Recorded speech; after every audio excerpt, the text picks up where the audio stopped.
Fransa Azərbaycanla münasibətləri yaxşılaşdırmaq əvəzinə Ermənistanla olan əlaqələrini möhkəmləndirərək özünün geosiyasi məqsədlərinə çatmağa çalışır. Bu isə Azərbaycan-Fransa əlaqələrini daha da gərginləşdirir və qarşıdakı dövrlərdə böyük bir diplomatik xaos yarada bilər.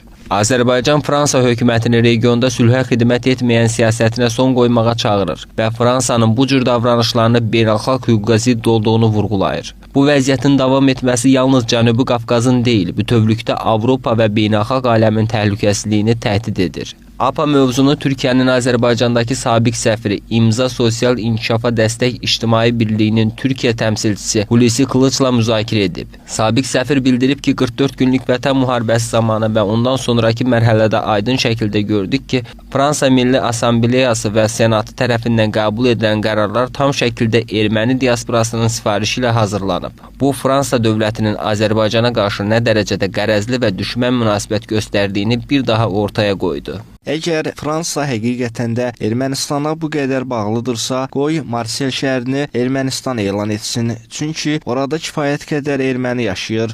Amma bir şey unutmasınlar, Fransa əslində Ermənistana xeyir yox, zərər verir.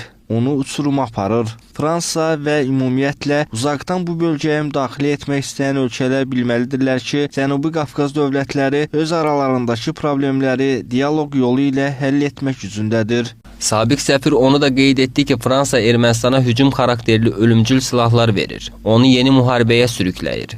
Kılıç əlavə edib ki, əgər Ermənistandan Azərbaycana qarşı hər hansı bir hücum olarsa, Ermənistan adlı dövlətin mövcudluğu sual altına düşəcək.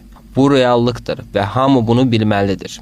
Fransa rəhbərliyi bu gün də erməni diasporasının diktəsi ilə hərəkət edir. Onların Cənubi Qafqazla bağlı siyasəti qərəz və maraq üstündə qurulub. Biz bu yanaşmanı şiddətlə qınayırıq və dünya ictimaiyyətini obyektiv mövqe tutmağa çağırırıq. Bugün bölgədə sülh prosesi həlledici mərhələyə qədəm qoyub. Azərbaycan və Ermənistan arasında razılıq üçün iki əsas şərt var. Birincisi, ATƏT-in Minsk qrupunun ləğvi, ikincisi isə Ermənistan konstitusiyasına dəyişikliklərin edilməsi. Lakin belə bir vacib anda Fransa bir daha ortaya çıxaraq sülhə mane olur. O, Ermənistana hücum xarakterli dağıdıcı silahlar verir, onu yeni müharibəyə sürükləyir. Buradan açıq şəkildə bəyan edirik ki, əgər Ermənistandan Azərbaycana qarşı hər hansı bir hücum olarsa, Ermənistan adlı dövlətin mövcudluğu sual altına düşəcək. Bu reallıqdır və hamı bunu bilməlidir. Ermənistan ilə Azərbaycan arasında, eləcə də Ermənistan ilə Türkiyə arasında birbaşa dialoq qurulub və bu çərçivədə məsələlərin sülh istiqamətində həlli üçün ciddi irəliləyişlər var. Sülh sazişi imzalanması gözlənilir və eyni zamanda Türkiyə